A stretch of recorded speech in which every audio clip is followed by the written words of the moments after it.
Assim, os céus e a terra e todo o seu exército foram acabados.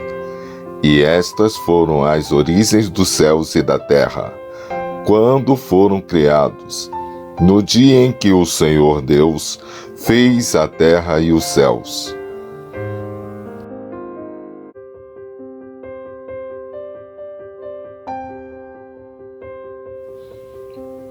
Toda a planta do campo ainda não estava na terra, e toda a erva do campo ainda não brotava, porque ainda o Senhor Deus não tinha feito chover sobre a terra, e não havia homem para lavrar a terra.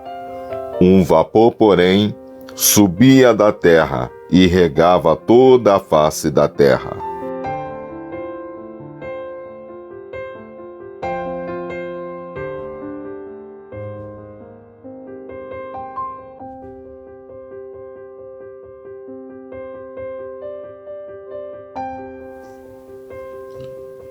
E formou o Senhor Deus o homem do pó da terra, e soprou em suas narinas o fôlego da vida, e o homem foi feito alma vivente.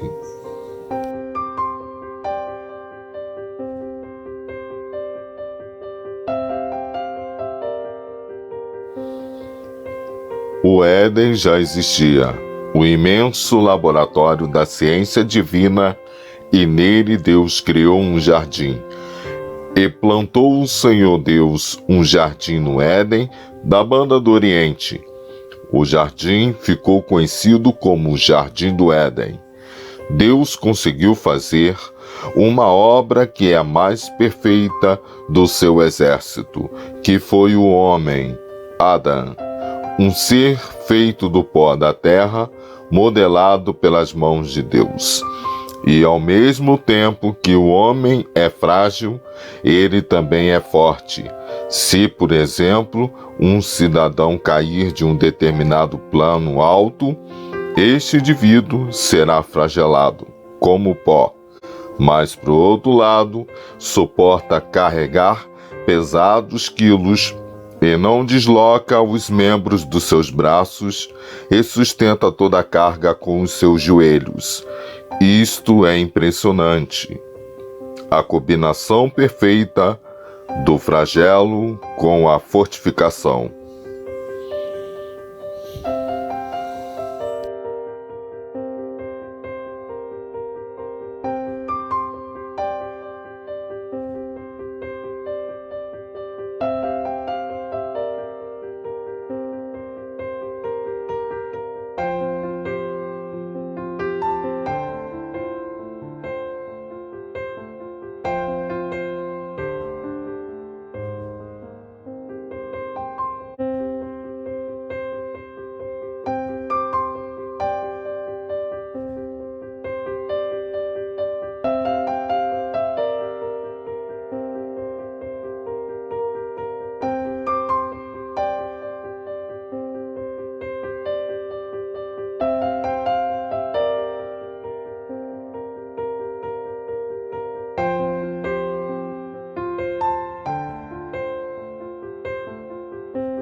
É o que torna o homem notável, criatura perfeita, criado por Deus.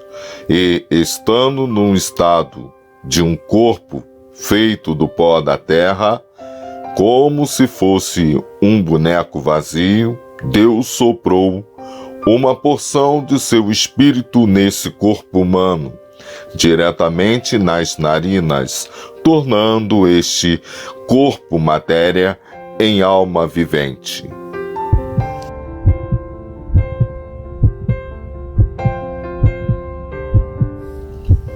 É o espírito que faz o corpo matéria se mover, uma partícula divina gerado numa célula que contém o DNA de Deus. E desde que Deus fez o homem, em Adão foi multiplicado seu DNA. E dentro do homem, formando milhares e milhares de descendentes humanos, partindo pela condutora que começou como o primeiro embrião através de Eva, que significa mãe. Pois Adão já disse: esta se chamará Eva, a mãe de todos os viventes humanos. E o DNA da imagem e semelhança de Deus continuou em nossas vidas desde então, porque nós todos viemos de Eva. E criou Deus o homem à sua imagem. A imagem de Deus o criou. Criando o homem e a mulher, macho e fêmea os criou. Com a imagem e semelhança de Deus, até os dias atuais que vivemos.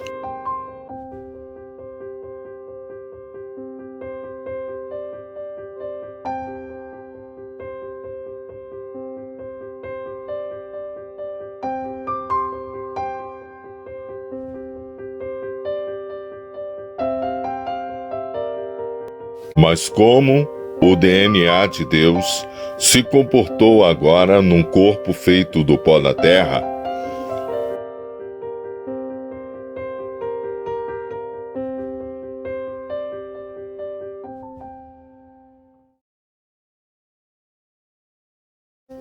a ciência de Deus é uma coisa tão incrível aos nossos olhos, porque Deus criou o homem do barro, fez ele se tornar carne, um ser humano, um ser com ossos, e a mesma característica que os animais.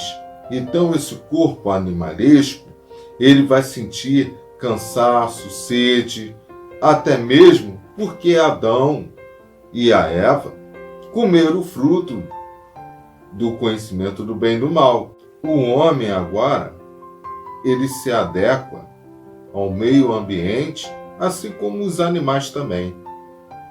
E vivendo nesse plano material, no qual Adão e Eva estão submissos a todo tipo de consequências, sentindo dores, ficando doente, cansaço, fome, sede, faz que o homem se torne muito vulnerável nesse mundo.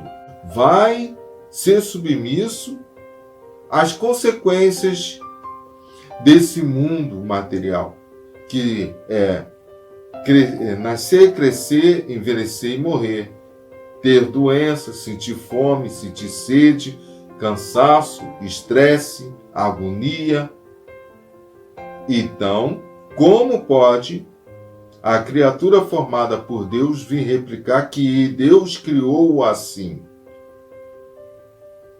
Ora, Deus é o Criador e o homem é a criatura. Poderia, então, estar a criatura reclamando com Deus porque o fez assim? Ora, o olheiro, ele não tem poder sobre o barro? Ele não tem o poder de fazer do barro um vaso? E da mesma massa, esse olheiro faria um vaso de honra e outro de desonra? A Bíblia, ela nos deixa bem claro que esse corpo carnal, né, ele veio do barro, ele veio do pó da terra. E essa maravilha é que faz, né, a gente entender o corpo humano, a anatomia, e tenhamos que conviver, né, nesse corpo para que a gente seja cada vez moldado para um plano espiritual.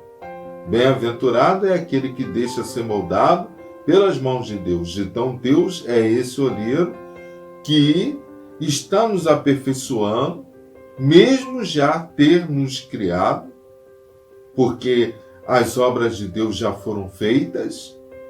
Agora ele está lapidando o homem. Nossos primeiros pais viram isso em si mesmos, viram as suas genéticas passando de geração a geração, desde o princípio da criação.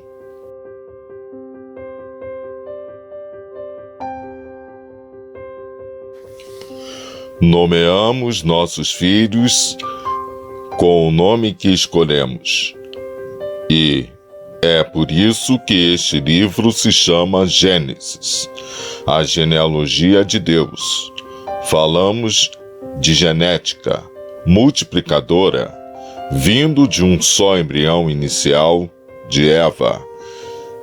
E esse Gênesis múltiplo gera a vida para a vinda de muitas criaturas humanas, partículas do DNA de Deus, que se faz se tornar um novo ser humano a cada minuto no mundo inteiro.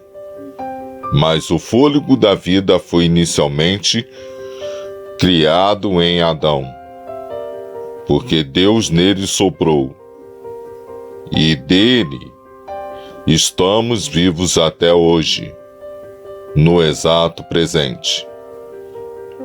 E não foi mais preciso refazer vários homens do pó, pois desde Adão, uma vez soprado o fôlego da vida, todos dele nasceriam com este ar dentro de si, e do pó viestes, ao pó tornarás.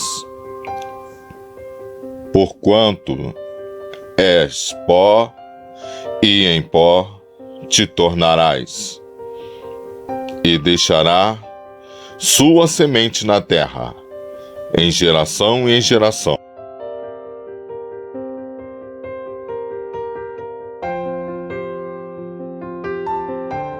Porque uma geração vai e a outra geração vem, mas a terra para sempre permanece. E seus descendentes são os restantes da geração de Eva, a descendência da mulher, espalhados pelas nações. São os remanescentes de Sião, que carrega o DNA de Deus, vindo de Deus, o DNA doado ao homem e dele passado para a mulher.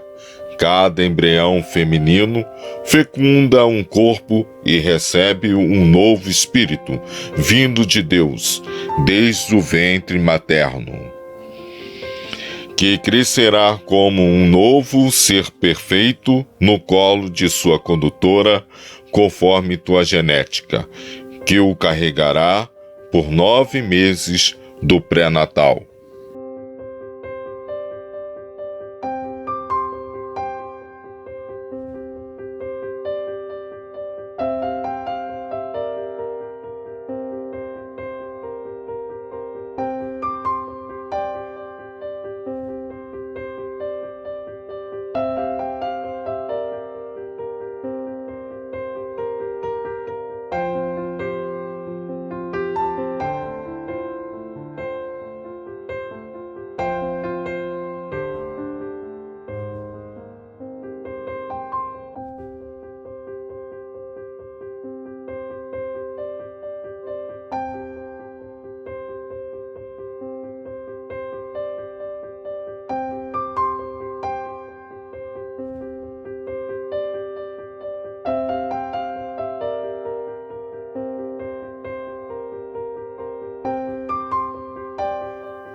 E desde que Deus disse: haja luz, a luz é boa, e o dia se chamará luz.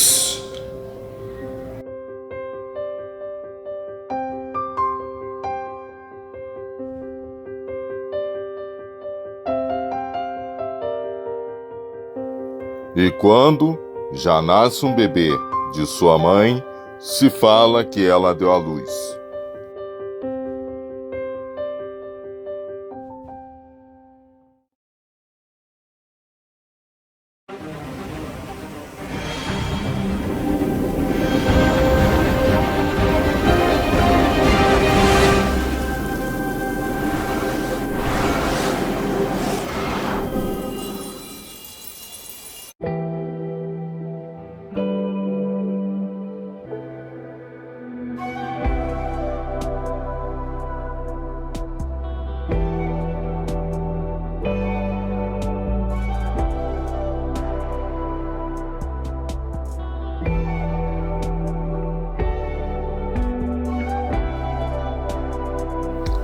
O Espírito é essa luz, o fôlego de vida, soprado uma vez por Deus em Adão e que é passado até hoje dentro de nós, isto é, desde o momento que somos gerados de nossa mãe.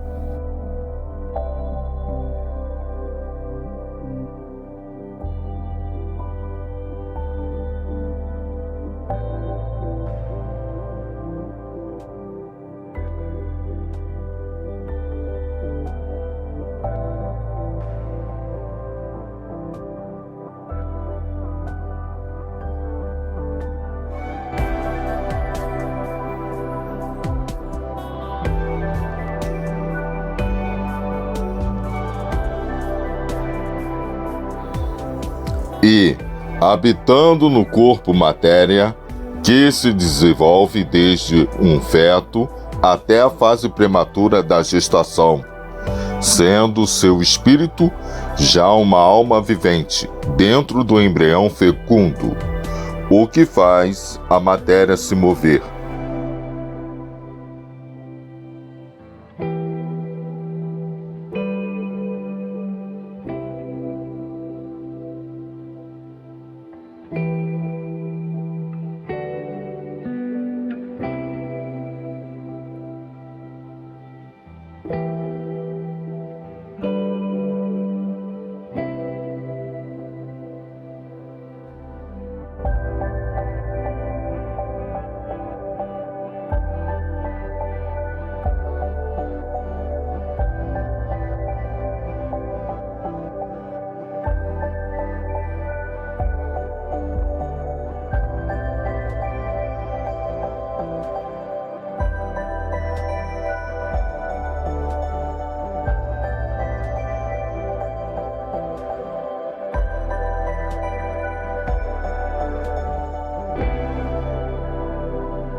E sendo filho de mulher, que foi formada esta dos ossos de Adão, mantém-se esta tradição nos seus descendentes: nascer, crescer, casar, macho e fêmea.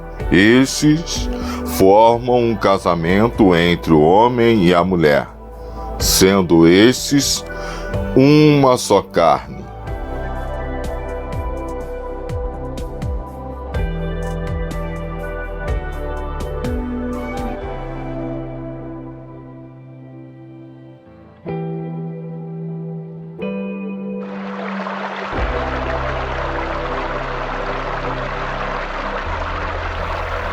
Um casal que já está como lei inserida nesta criação divina, estatutos divinos, que se cumpre obedientemente no homem, que é o gerador, e a mulher, que é a formadora e condutora. E somente esta união formará outro ser, que carregará a sua genética, seu DNA, com as suas características em semelhanças no rosto, no tronco, nos membros, no jeito da fala e no jeito de andar, que também é imagem e semelhança de Deus. Assim como está escrito no livro de Gênesis, e que foi revelado por Deus ao escritor, que escreveu o primeiro livro da Bíblia Sagrada através do próprio Criador. Ora, Deus é o Criador e o homem é a criatura. Poderia, então, estar a criatura reclamando com Deus porque o fez assim? Ora, o olheiro, ele não tem poder sobre o barro? Ele não tem o poder de fazer do barro um vaso? E da mesma massa, esse olheiro faria um vaso de honra e outro de desonra?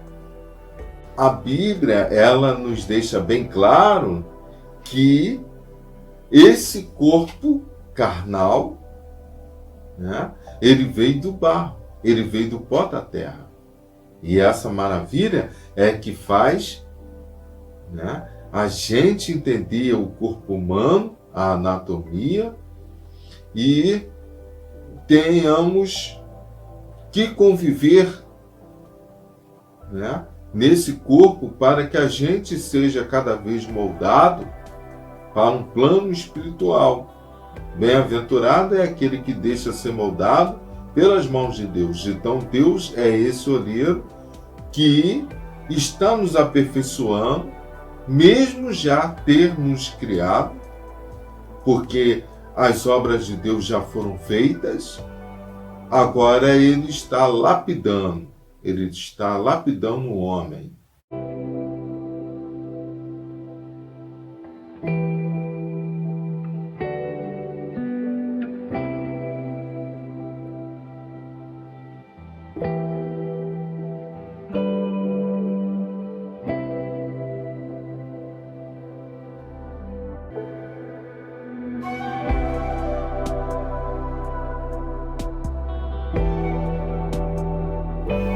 Nós somos seres humanos como um vaso de barro, com uma moleira que é a boca do jarro.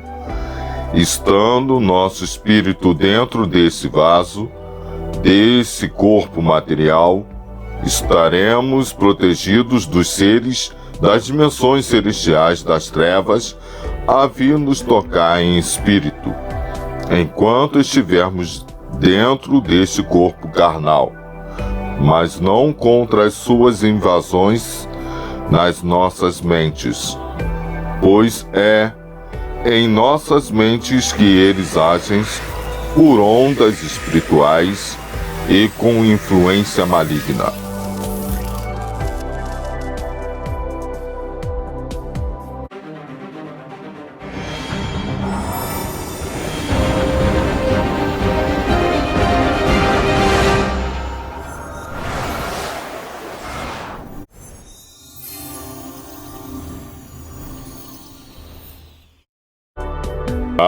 alma, que fica no intermediário entre o espírito e a carne, formando uma tricotomia.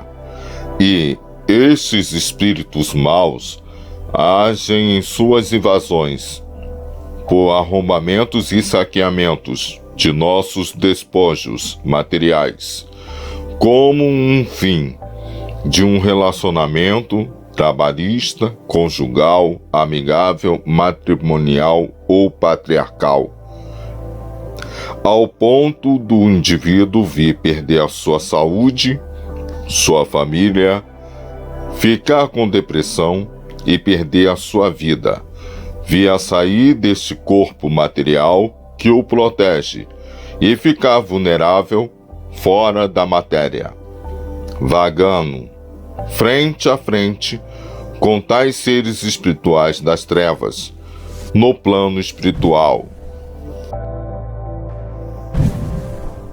a caminho do mundo dos mortos, do lado da tormenta.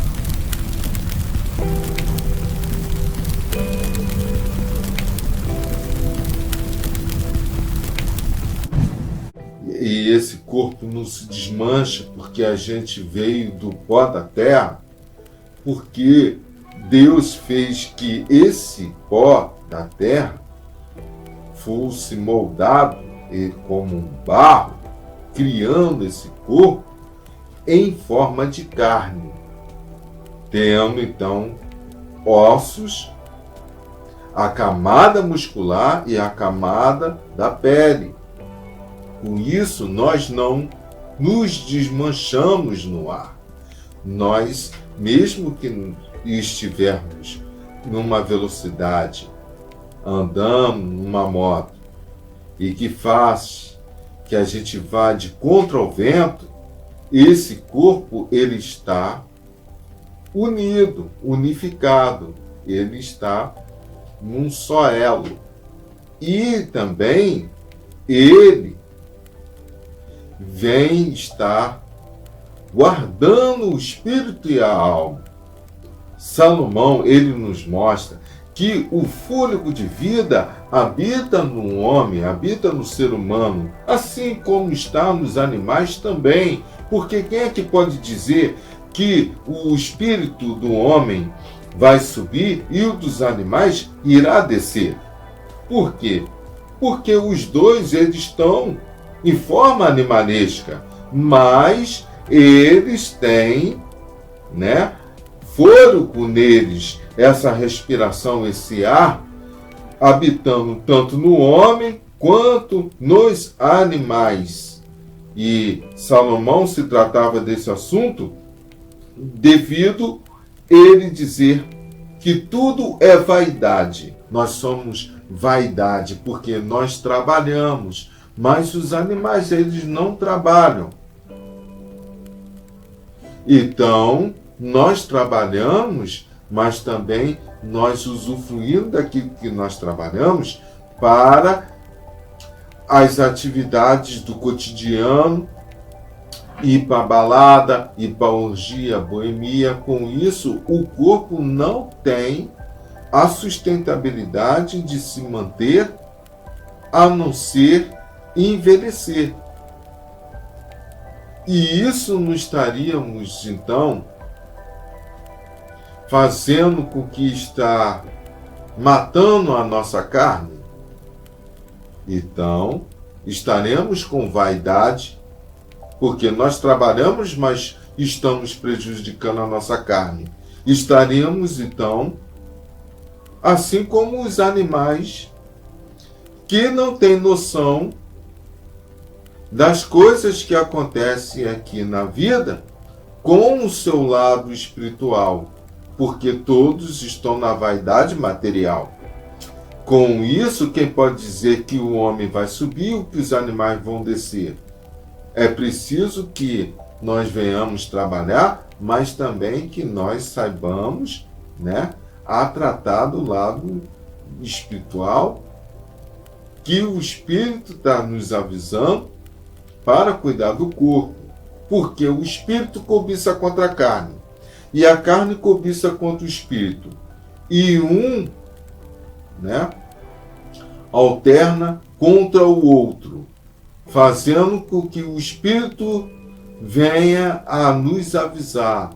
Está na hora de dar uma trégua, dar uma parada, por causa do estresse, por causa da depressão, porque o corpo, ele pode estar padecendo, porque o espírito ele tem muita vontade, já a carne ela se cansa. Quando a pessoa não morre de morte natural, na velhice, ela vem a morrer com a doença, devido à falta de controle, de vigilância, tá, ao corpo. E houve um desgaste, porque quando chega a velhice é cansaço e fadiga, mas o Espírito Santo ele vem nos avisando para que a gente viva cuidando desse corpo material. Há um conflito interno quando o espírito cobiça contra a carne.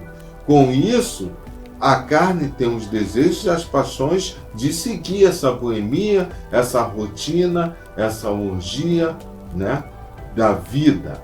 Mas o espírito, ele está com um avivamento para que essa carne,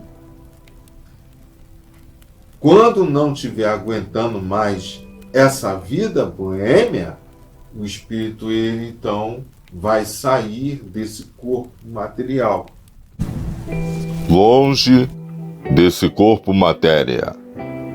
Pois como poderíamos dizer que estaríamos presos aqui no corpo carnal se nós sentimos prazer de provar um bom paladar de uma comida, um prazer de sentir um vento a refrescar-nos, o prazer de abraçar, beijar, acariciar alguém, o prazer de andar de bicicleta ou o prazer de andar no carro, devido por estarmos nesse corpo material. Sendo, na verdade, que estamos guardado neste corpo, até que venha a falecer e voltar ao pó. E tudo que temos e adquirimos com o nosso trabalho são materiais emprestados que não levaremos ao pós-morte. Nosso espírito pertence a Deus.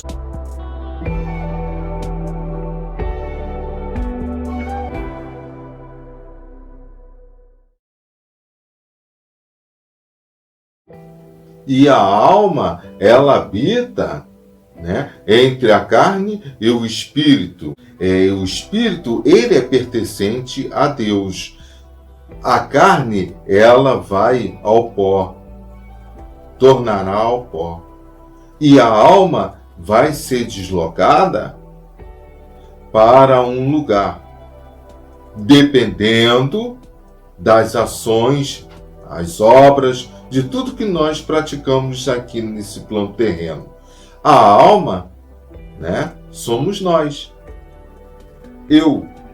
Esse eu, ele se transforma em alma desde o ventre de nossas mães, né? Cada um de nós, quando é formado, tá, no embrião fecundo da mulher, nós nos tornamos alma, e essa alma vai para um lugar. Como é que nós sabemos disso? Quando a Bíblia nos passa em Mateus 10, em Lucas 12, que você não deve temer ao homem, aquele que mata a carne, tá? Mas ele não mata a alma da pessoa. Então, você deve temer aquele que pode levar a alma, tá, e o corpo para o inferno. Nosso corpo é uma tricotomia, 3 em 1, corpo, alma e espírito. Pois se nós somos um espírito partícula de Deus, nós estamos em casa. Nosso corpo é uma casa. assim como um casulo de uma largata. O espírito e a alma habitando dentro dessa habitação material.